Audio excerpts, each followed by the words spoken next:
네, 최상 2반 친구들 2번 지문 존재론적 환원주의 설명 시작하도록 하겠습니다. 자, 첫 번째 문단부터 보도록 하죠. 자, 첫 번째 문단 첫 번째 줄에서는 현대 물리학이 뭐라고 하는가? 생각한다. 이렇게 하는 문장으로 시작을 하고 있어요. 그러면 현대 물리학이 무엇을 생각하는가? 그거 이제 다시 한번 살펴보면 되겠죠. 우주를 구성하는 모든 물질은 연속적 분해가 가능하다. 이렇게 얘기를 합니다. 자, 그리고 연속적 분해라고 하는 걸 어떤 방식으로 시키는가? 그래서 뭐뭐으로라고 하는 건 방식을 얘기해주고 있는 부사어죠. 그래서 그 물질을 구성하고 있는 성분으로 분해가 가능하다라고 생각한대요. 그래서 현대 물리학은 이렇게 생각을 해요. 이 세상에 있는 모든 물질들은 그 물질을 구성하고 있는 성분이 있을 텐데 그 성분으로 뭐 한다? 연속적으로 분해가 가능하다. 그래서 항상 첫 번째 줄 내용은 그렇게 이해하기 어렵지 않아요. 그렇지만 전체 글을 이해하는 데 있어서 매우 중요한 시작점이니까 반드시 이해를 좀 하고 넘어갑시다. 예를 들어 해서 예시의 방식을 써서 앞선 설명을 다시 한번 구체적으로 설명해주고 있네요. 철은 이 철이 모든 물질에 해당합니다. 철 원자들로 분해가 된다. 해서 이 원자가 구성하고 있는 성분이죠.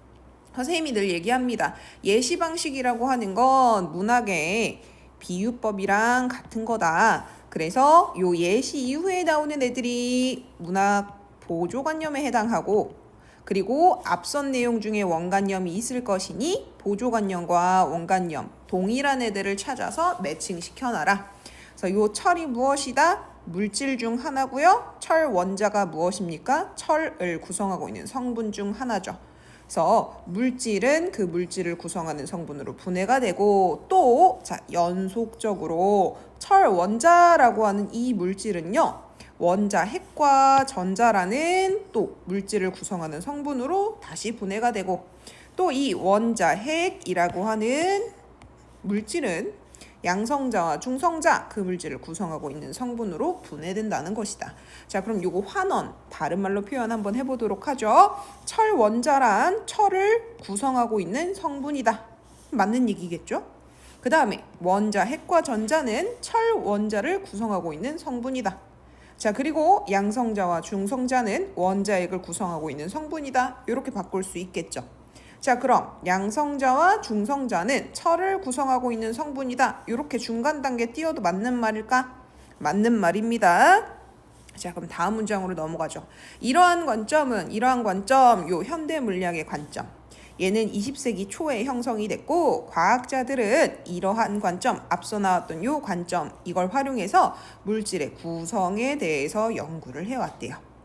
자, 이 물질을 보다 근본적으로 되돌리는 것 다른 말로 무엇입니까? 물질을 그 물질로 구성하고 있는 성분으로 분해하는 것을 얘기합니다. 분해하는 것 다른 말로 분해.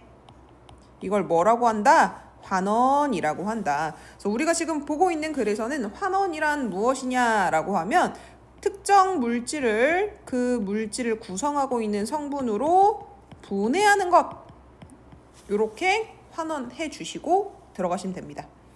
환원이란 세상에 존재하는 모든 물질이 기본 요소로 이루어져 있다는 것을 전제하고 있다.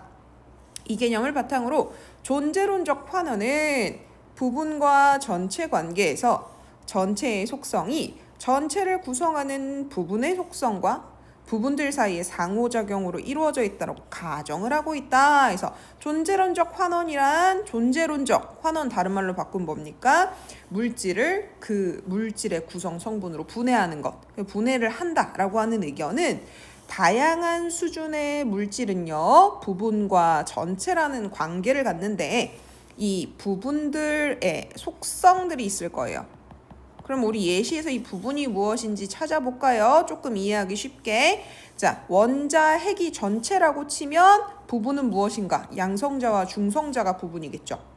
철 원자가 전체라고 치면 원자 핵과 전자가 부분이고요. 철이 전체면 철 원자가 부분이겠죠? 그렇죠? 자, 즉 철이라고 하는 것은 철 안에 들어가 있는 원자, 핵, 전자, 양성자, 중성자. 얘네들이 갖고 있는 속성들과 양성자, 중성자의 속성뿐만 아니라 그 둘의 상호작용으로 이루어져 있다라고 가정합니다. 단순히 양성자, 중성자의 특징만이 있다라고 하면 이 둘의 상호작용이라고 하는 것이 없다라고 하면 걔는 그냥 단순히 양성자와 중성자로 끝이 나겠죠. 근데 이 양성자와 중성자가 상호작용을 하니까 뭐가 되는 거야? 원자, 핵이 되는 거야. 이렇게 보는 겁니다. 원자핵과 전자도 마찬가지 걔네들의 특성, 속성만 있는 것이 아니라 이 둘 사이의 상호작용이라고 하는 걸 해요. 그래서 뭐가 되는 거야? 철원자가 된다는 겁니다. 철원자들도 마찬가지 가만히 있을 때 얘들의 속성만 있어서는 철을 구성할 수 없다. 이들 사이에 뭐가 있다? 상호작용이라고 하는 것이 있다. 이런 얘기입니다. 과학 연구에서는 이러한 존재론적 환원을 바탕으로 연구를 수행해서요 아주 성공적 결과를 거두었다고 합니다. 하지만은 앞선 내용과 뒷선 내용이 뒤에 나오는 내용이 역접한다는 얘기죠. 존재론적 환원은 정신적 존재가 물질로 분해될 수 있는지 설명하기 어렵다는 문제를 안고 있다. 환원이라는 단어가 조금 여러분한테 낯설면 분해라는 단어로 바꿔서 이해하셔도 됩니다. 존재론적 환원의 문제점이 나오고 있어요. 어떤 문제가 있냐? 정신적 존재.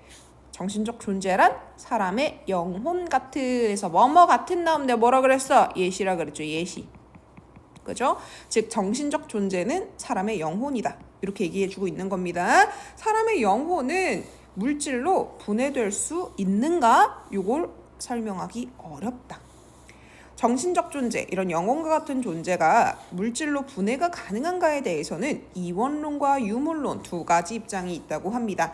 그래서 이렇게 특정 의견에 대해서 두 가지 입장이 나오면 두 가지 입장이라고 하는 게 순차대로 등장한다 이런 얘기죠. 그래서 이원론 있고 유물론 있습니다. 우리는 앞선 내용이라고 하는 것을 조금씩 하면서 추측하면서 글을 읽어야 글 전체적으로 읽고 문제를 푸는 시간을 단축할 수 있다.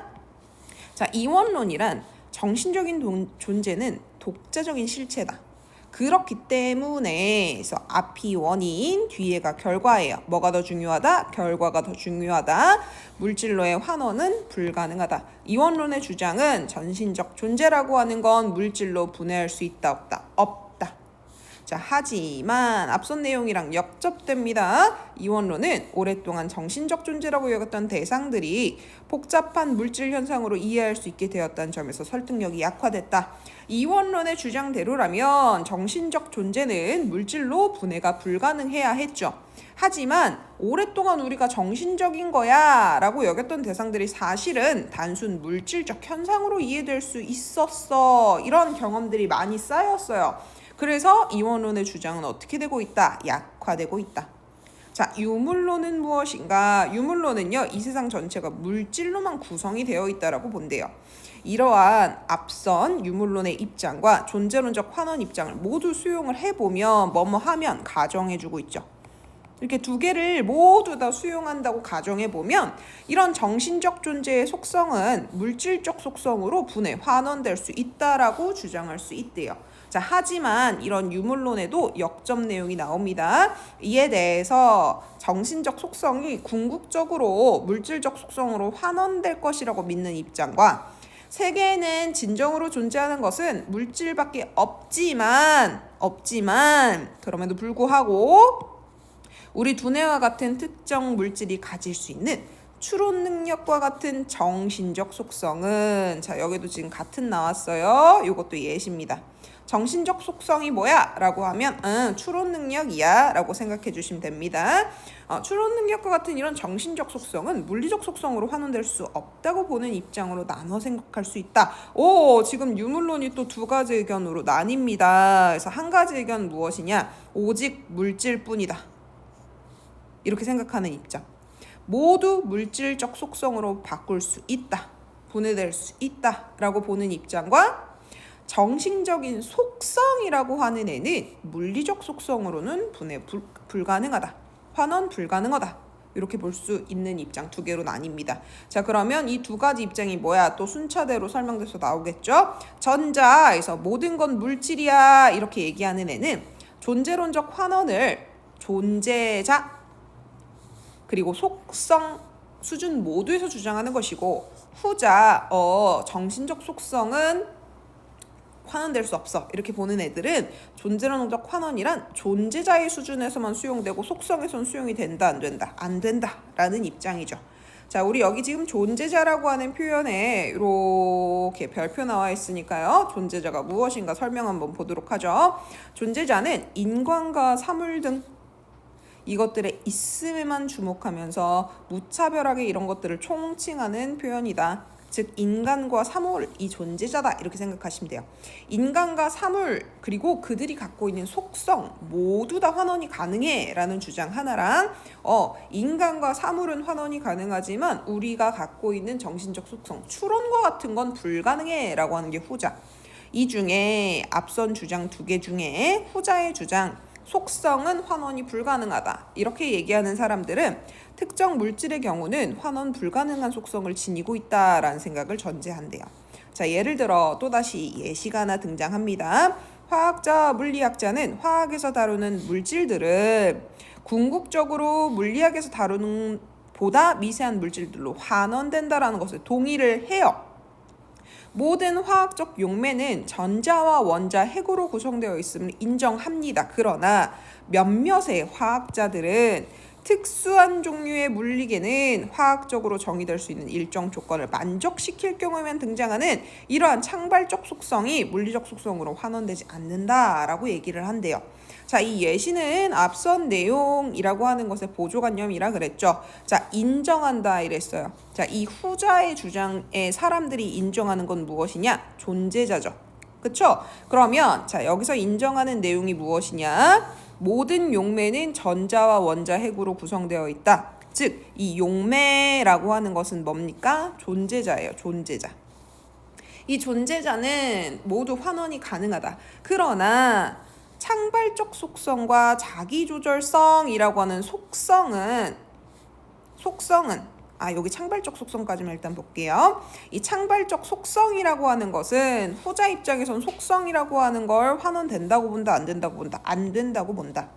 그리고 이러한 창발적 속성이란 무엇이냐? 화학적으로 정의될 수 있는 일정한 조건이라고 하는 애가 만족되어야지만 등장하는 게 창발적인 속성이래요. 그래서 이 속성이라고 하는 건 물리적 속성으로 환원되지 않는다라고 주장합니다. 그래서 유물론자 중에서도 속성은 환원되지 않아 라고 주장하는 사람들의 이야기를 예시로 지금 살펴보고 있어요. 이게 무슨 이야기냐? 간단하게 얘기하면 물리적으로 인간의 장기와 똑같은 구성 성분을 갖다가 만들어 놓습니다. 근데 그 장기를 구성하는 성분들을 그대로 갖다 놓는다라고 해도 인간의 장기처럼 얘네들이 활동할 수 있느냐? 얘네들은 그렇지 않다고 보는 거야. 왜냐하면 이 장기를 구성하는 물질들은 그대로 분해가 돼서 그 분해된 존재들을 우리가 다 준비할 수 있지만 그 존재들이 만나면서 이루어지는 효소의 활동이라던가 우리가 인간의 장기로서 해야 되는 역할들이 있죠. 이걸 하기 위해서는 창발적 속성이라고 하는 게 필요한데 이 창발적 속성은 일정 조건을 만족시키는 경우에만 나타나기 때문에 단순히 물질만 갖다 놓는다고 해서 장기가 제대로 움직일 확률은 100%에 준하지 않는다. 떨어진다 라고 보는 거죠. 자, 가령해서 또다시 예시가 나옵니다. 자기조절성이라고 하는 애는 일정 조건을 만족시킬 때 등장하는 속성이라 그랬죠. 그러니까 얘는 창발적 속성의 하위 갈래라 생각하시면 돼요. 창발적 속성에는 자기조절성도 있고 다른 애들도 있고 하는 거예요. 그래서 일정한 조건을 만족시킨다라는 표현을 통해서 자기조절성은 창발적 속성의 일부분을 얘기하는 거구나 눈치채시면 좋을 것 같아요. 그래서 이런 자기조절성은요. 하위 계층에는 없는 특성이나 행동이 상위 계층에서 자발적으로 나타나는 속성인데 이 속성은 환원되지 않는다라고 보는 거예요. 알겠죠? 자, 비평형 상태라고 하는 게 무엇이냐? 서로 다른 두 방향으로 진행되는 변화의 속도가 달라 물질의 성질이 달라지는 상태. 하나는 생겨나고 하나는 생겨나는 물질을 없애요. 이렇게 둘의 방향이 반대가 될 때 생겨나는 속도가 더 빠르고 사라지는 속도가 더 적을 수 있고요. 생겨나는 속도는 느리고 사라지는 속도가 더 빠를 수 있습니다. 이러한 조건이라고 하는 게 탁 하고 만나면 어떻게 된다? 비평형 상태라고 하는 일정한 조건이 만족되면 창발적 속성 중 하나인 자기조절성이라는 속성이 나타나는데, 얘는 환원이 불가능하고 이러한 성질이 없으면 아까 우리가 물리적으로 장기 구성 성분을 다 준비했다라고 한들 얘가 인간의 장기처럼 활동할 수는 없다란 얘기입니다. 이 주장을 하는 화학자들은 후자의 입장을 수용하는 것. 후자의 입장이란 이거죠. 존재자의 수준에서만 수용이 된다는 거. 이에 반대하는 화학자들은 그럼 뭐야? 전자의 입장에 동의하는 거. 그러니까 존재자뿐만 아니라 속성도 환원될 수 있어 라고 얘기하는 거겠죠. 물리적 세계의 물질들이 기본 입자로 환원된다라고 하는 경험적인 증거가 압도적으로 많아서요. 자, 이 경험적 증거라고 하는 것이 무엇이다? 물리적 세계 물질들이 기본 입자로 환원된다라고 하는 것이다.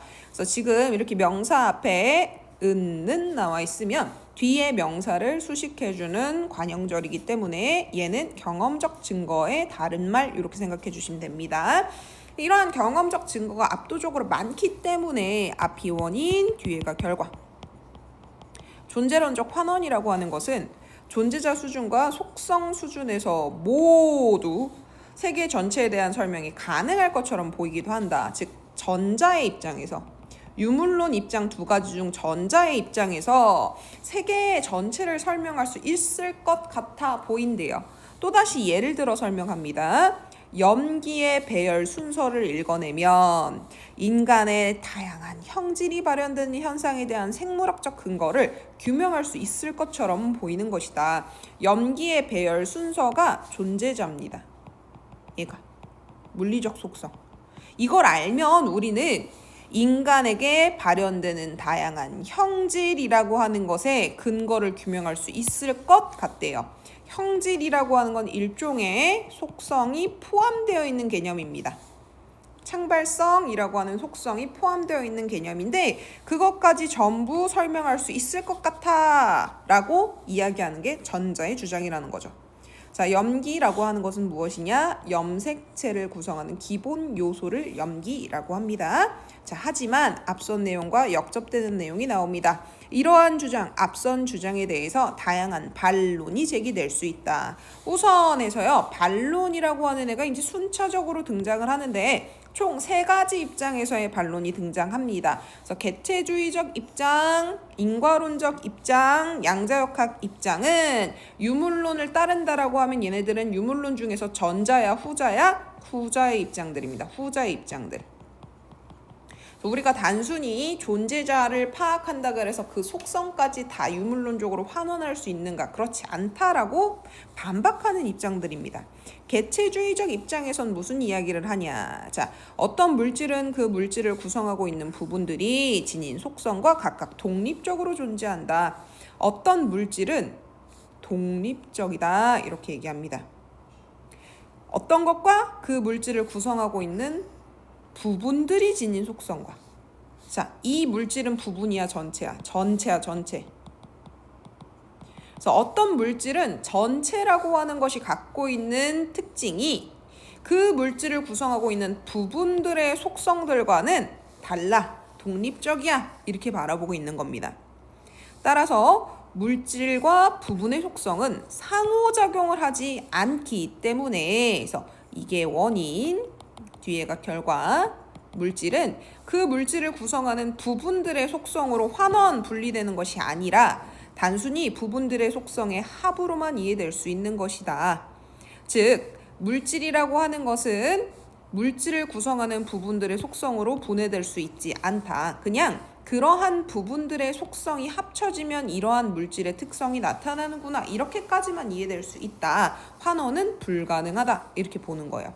즉, 우리가 이제 철이라고 하는 애가 결과적으로는 양성자, 중성자로 분해가 됐지만 그럼 철이라고 하는 애가 양성자와 중성자냐? 이렇게만 구성이 되어 있고 철은 그냥 양성자, 중성자 이렇게 얘기할 수 있느냐? 안 된다는 거예요. 양성자, 중성자 사이에 갖고 있는 얘네들의 속성은 철이 갖고 있는 속성과는 다르다. 이 부번들의 속성의 합을 낸다 그래서 그것이 철이 갖고 있는 속성이 되는 것은 아니다. 그렇기 때문에 철은 양성자야, 중성자야, 이렇게 분해할 수 있다, 없다? 없다라고 보는 겁니다.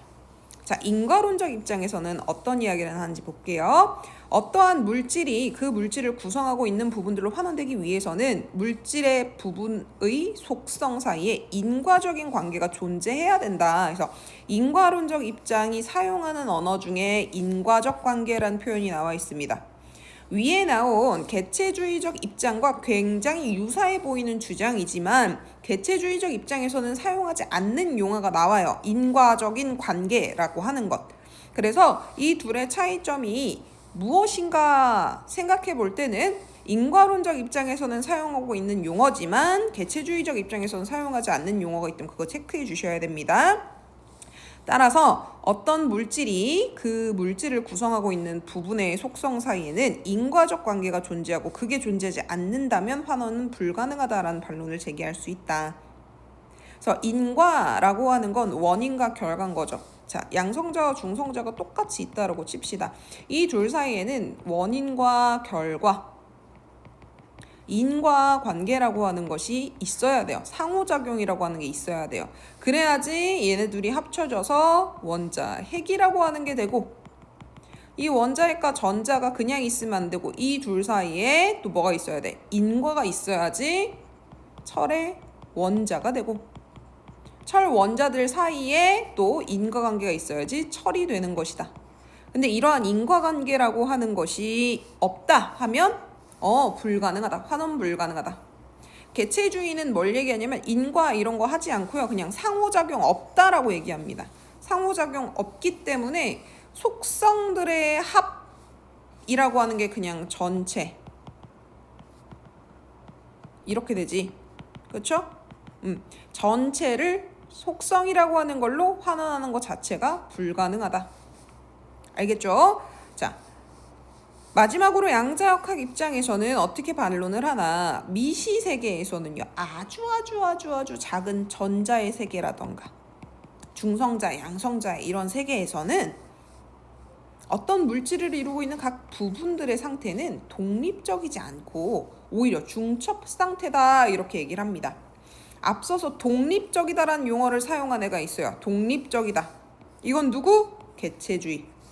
그래서 여러분 각 주장이 나오면 주장이 사용하는 용어랑 같이 연결해 두십시오. 개체주의는 독립적이다 라고 얘기를 합니다.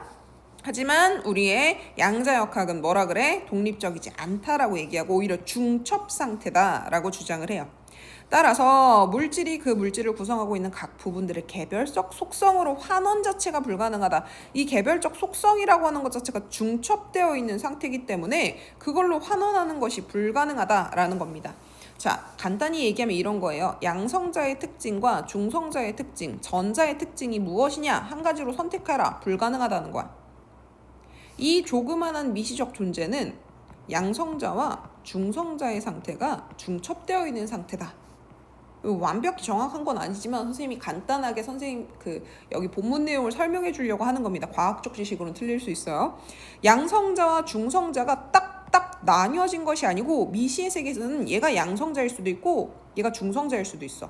그래서 얘가 양성자로 결정이 나면 얘가 순간적으로 중성자로 결정이 나든 얘가 중성자이면 얘가 양성자로 결정이 나든 항상 모든 물질들은 중첩되어 있는 상태이기 때문에 얘는 양성자고 얘는 중성자니까 전체라고 하는 것을 요 속성대로 환원, 분리하는 것 자체가 불가능하다는 거예요. 결정된 건 아무것도 없다는 얘기입니다.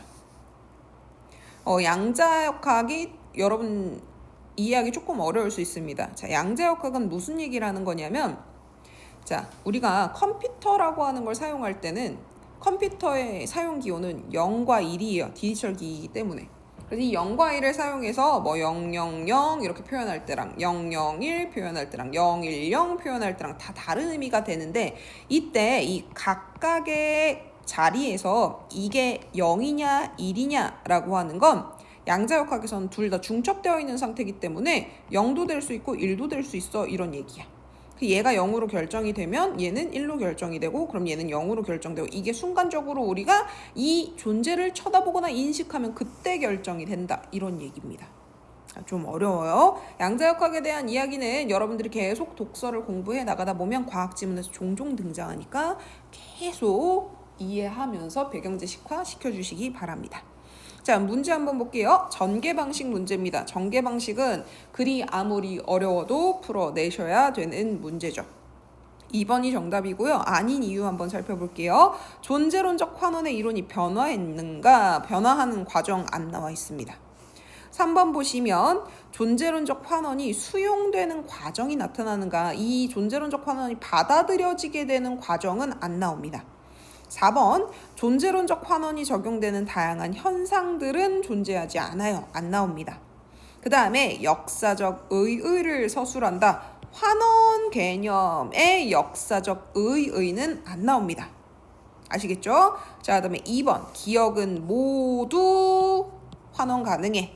니은은 아니, 속성은 안 되고 존재자만 환원 가능해 라고 하는 주장입니다. 자, 그러면 여기 복이라고 하는 게 예시죠. 그럼 얘가 지금 보조관념에 해당합니다. 그러면 원관념이 본문 내용에 무엇인가 체크해야겠죠. 수소와 질소가 결합하면 나타나는 현상인 암모니아 냄새는 수소나 질소에는 존재하지 않는다. 자, 얘는 전체입니다. 전체. 그리고 이 수소와 질소는 부분입니다.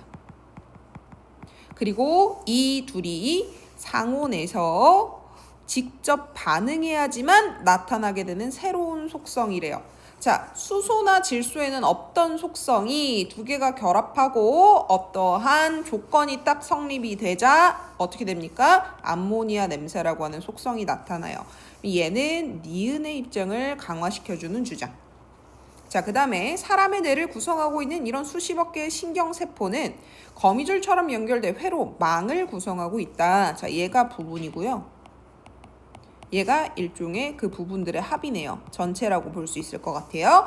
사람이 학습을 하면 회로망이 강화되거나 새롭게 구성되는 과정은 자발적으로 이루어지면서 학습한 내용을 기억할 수 있게 된다. 이렇게 얘기를 합니다. 부분이라고 하는 애가 전체가 돼야지만 자발적으로 학습 내용이 기억이 된다. 이렇게 얘기하고 있네. 그럼 얘도 니은의 입장을 조금 더 강화시켜주는 주장이다. 자, 그러면 적절하지 않은 거 골라보도록 하겠습니다. 자, 3번이에요. 3번. A가 지니고 있는 화학적인 성질은 속성이죠.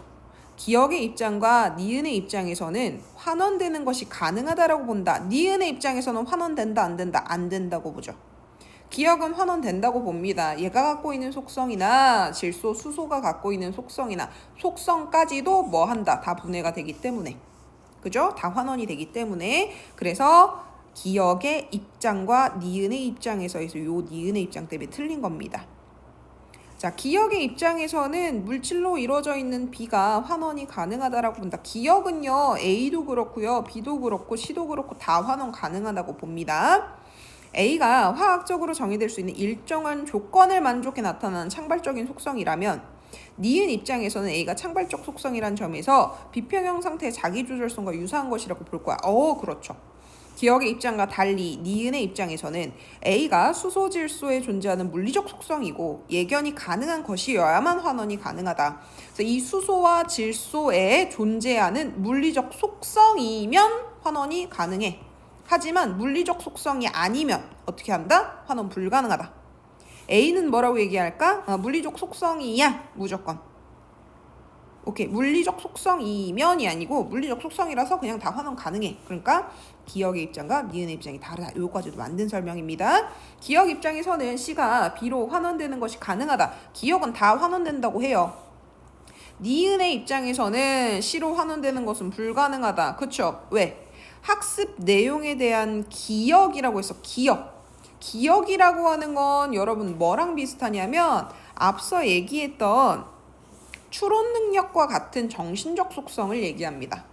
추론 능력과 같은 정신적 속성인데 이러한 정신적 속성은 환원될 수 없다라고 봅니다. 그래서 이것도 맞는 얘기예요. 자, 그 다음에 3번 볼게요. A를 읽고 이해한 것으로 적절한 것 2번이 정답이고 나머지 왜 아닌지 보도록 하죠. 자, 개체주의적 입장과 인과론적 입장과 양자역학적인 입장은 전부 뭐였냐면 존재론적 환원이 가능하다라고 하는 것에 대한 반론들이었습니다. 이 세상에 있는 모든 것들은 존재론적 환원이 가능해. 그것이 정신적인 영역일지라도. 근데 그거에 대해서 반대하는 거였죠. 그죠? 그래서 개체주의 입장에서는 환원이 가능하다라고 했다. 이거 틀린 말입니다. 그리고 잘 보세요. 인과론적 입장도 환원이 가능하다 이렇게 얘기합니다. 양자역학도 파악하는 것이 가능하다 이렇게 얘기해요. 일단 요거부터 전체의 큰 주어와 큰 서술어를 봤을 때부터 은심이 좀 들어가야 돼. 근데 한 가지 더 체크해야 할 것은 얘네들이 이러한 것이 개체주의적 입장에서는 환원이 불가능한데 그 이유는 이거야 이랬지, 가능하다라고 얘기하려면 내가 내세운 이유라고 하는 걸 반박할 수 있는 근거가 여기 제시가 되면 가능하다고 얘기할 겁니다. 그게 나와 있는지까지 확인을 좀 해보시면 돼요. 자, 사람 염색체들의 기본 요소를 염기죠, 염기. 그것들이 인간의 다양한 형질과 상호작용을 하며 환원이 가능하다 그런다. 별다른 얘기 없네. 그죠? 상호작용 안 한다 그래요, 얘네. 그죠? 개체주의는 상호작용 안 한다 그래. 이것도 틀린 말이네. 환원 가능하다라고 말할 수 있는 근거가 없네요. 그 다음에 3번. 인과론적 입장에서는 인과관계와 상관없이 환원이 가능하다. 자, 인과관계가 있어야지 환원이 가능하고 인과적 관계라고 하는 것이 없으면 환원이 불가능해 라고 얘기하는 게 3번이죠. 그러니까 이것도 가능하다고 말할 수 있는 근거가 여기 지금 준비되어 있진 않아요. 그 다음에 4번 보시면 양자역학 입장입니다. 양자역학도 마찬가지 반대하는 입장입니다. 반박 입장입니다. 중첩 상태를 근거로 기본 요소들을 각각 파악하는 것이 가능하다. 중첩 상태이기 때문에 불가능하다라고 얘기를 하는 게 양자역학 입장이기 때문에 4번 틀렸고요. 그 다음에 5번 보시면 미시세계에서는 전체를 이루는 부분들이 독립적으로 존재한다. 독립적으로 존재한다라고 하는 표현 양자역학에서 쓰는 표현이야. 자, 독립적으로 존재하지 않는다라 그랬죠. 그치? 그래서 항상 주장하는 사람들이 사용하는 용어 같이 알아두시면 이거 얼른 지우고 문제 풀 수 있습니다. 정답은 2번. 알겠죠? 그래서 인과론적 입장에선 인과관계가 없으면 환원 불가능하다라고 얘기하는 게 정답이다. 자, 4번 보도록 하죠. 예술이란 창작자의 정신적 활동이 반영되어 만들어지는 것이다. 물질로만 만들어지는 게 아니다. 즉, 얘는 예술이라고 하는 것은 물리적인 속성으로 존재론적 환원이라고 하는 게 불가능하다. 이렇게 얘기하면서 시작하네요. 베토벤의 운명 고향곡은 공기가 지닌 속성으로부터 발현되는 것이 아니다. 부분의 속성으로 나타나는 것이 아니다. 예술과 소리 사이에는 인과성도 없다. 그러니까 인과관계 입장에서도 인과주의론적 입장에서도 저건 분해 불가능한 거죠. 소리에 대해서는 물리적 구성을 살펴보는 것만 가능하다. 음악에서 작곡가의 의도와 지휘자의 성향, 악기의 사용법과 특성을 분석하는 것에 대한 지식을 배제하고 각 악기들이 만들어내는 조화로움은 다를 수 없다. 자, 여기 나오는 작곡가의 의도라던가 성향이라던가 사용법의 특성이라고 하는 것은 정신적 속성을 얘기합니다. 정신적 속성. 이 정신적 속성을 빼고는 우리는 왜 악기가 조화로운가에 대해 답변할 수 없대요. 그래서 음악은 소리와 독립적으로 존재하는 인간의 지적 활동이다. 그래서 얘는 환원이 불가능하다. 이렇게 얘기하고 있네요. 자, 가에서 마에 대해 보인 반응으로 적절한 것은 그래서 이 부분입니다. 물질 위에 다른 종류의 것이 물질로 환원될 수 있는지를 설명할 수 있다. 존재론적 환원의 관점을 보여준다. 일단 얘는 존재론적 환원 관점 아니죠. 정신적인 활동이기 때문에 존재론적 환원이 불가능해. 이런 얘기입니다. 1번 틀렸어요. 물질 위에 다른 종류의 것은 물질로 환원될 수 있는가? 안 된다고 얘기하는 거죠. 예술이라고 하는 건 정신적 활동이기 때문에 안 돼. 이런 얘기예요. 나는 자, 여기 부분입니다. 예술의 내용이 갖는 속성이 예술의 내용을 구성하는 부분들의 물리적 구성이라는 속성과 상호작용을 하고 있다는 존재론적 환원의 입장이다. 자, 상호작용이라고 하는 걸로 볼 수 있는 활동이 요 안에 없습니다. 공기가 지닌 속성으로부터 발현되는 것이 아니다 이러죠. 그러니까 공기의 속성이라는 독립적이야 이런 얘기를 하고 있는 거기 때문에 그 안에서 상호작용을 하고 있다라고 말할 근거가 나에는 없어요. 다 볼게요. 악기 소리를 사람의 영혼 같은 정신적 존재로 인식하다. 물질을 이루는 기분 요소로 새롭게 인식하게 된 이원론적인 관점을 보여준다. 자, 여러분 이원론적 관점이란 무엇이냐? 환원이 불가능하다라고 얘기하는 애입니다. 환원 불가능해. 정신적 속성에 대해서는 안 돼. 가능하다고 얘기하는 애들이 유물이었죠. 유물론적 관점이었죠. 그러니까 이 이원론적 관점이라고 하는 것이 정신적 존재로 인식하다. 이 정신적 존재를 물질을 이루는 기분 요소로 인식하게 됐다라고 하는 것이 이원론의 주장이다. 이거 자체가 틀린 거예요. 얘는 뭐 보면 볼 것도 없이 선지 자체가 틀려 먹어냅니다. 자, 그 다음에 4번 볼게요. 세상에 존재하는 모든 물질이 물질적인 요소로만 이루어져 있다라고 설명하는 것이 가능하다. 자, 얘는 물질적 요소가 아니고 요런 정신적인 속성이라고 하는 것이 있어야지만 조화로움을 다룰 수 있어. 그래서 물질적 요소로만 이루어져 있다고 설명하지 않습니다. 그래서 틀렸어요. 자, 정신적 존재가 물질적 존재로 환원되기 어렵다. 그쵸? 윗글에서 얘기하고 있는 중심 주제가 이거죠. 그래서 이원론적 입장이다. 이원론적 입장 맞습니다. 이원론적 입장은 정신적 속성, 물리적 속성 분해시켜야 된다. 그래서 우리가 갖고 있는 영혼이라고 하는 물리적으로는 재단할 수 없는 속성은 환원이 불가능해 라고 주장하는 게 이원론적 입장이니까 5번이 가장 적절한 이야기입니다. 자, 여기까지 살펴보도록 하고요. 영상 시청하시느라 수고하셨습니다.